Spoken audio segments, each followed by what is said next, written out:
రాష్ట్రంలో ఈ రోజు రెడ్ బుక్ రాజ్యాంగంతో ఏ రకంగా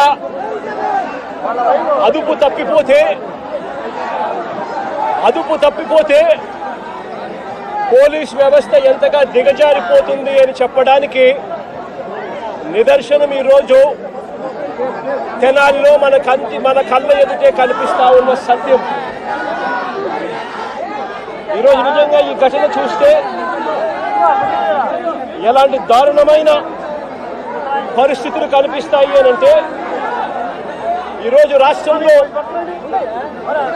జరుగుతా ఉన్న అనేక సంఘటనలు ఒకసారి గమనించినట్లయితే ఆ ప్రతి సంఘటన కూడా ఏ రకంగా చంద్రబాబు నాయుడు గారు ఆయన పార్టీ రెడ్ బుక్ రాజ్యాంగం తీసుకొని వచ్చి పోలీసు వ్యవస్థను దుర్వినియోగం చేస్తూ తనకు వ్యతిరేకంగా ఏ గొంతు వినిపించినా కూడా ఆ గొంతును అణగదొక్కే కార్యక్రమంలో భాగంగా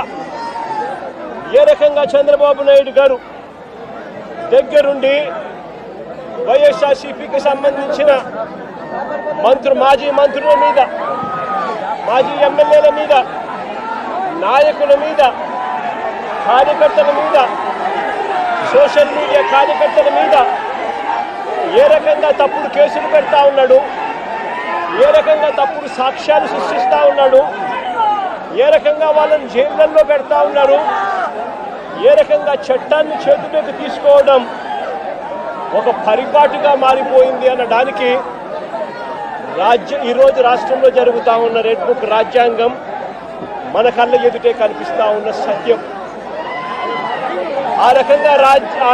రెడ్ బుక్ రాజ్యాంగాన్ని ఉపయోగపెడుతూ అదుపు తప్పిపోతే పోలీస్ వ్యవస్థ, ఆ పోలీస్ వ్యవస్థ ఎలాంటి వికృత రూపం దాలుస్తుంది అని చెప్పడానికి నిదర్శనం ఈరోజు తెనాలిలో జరిగిన ఘటన.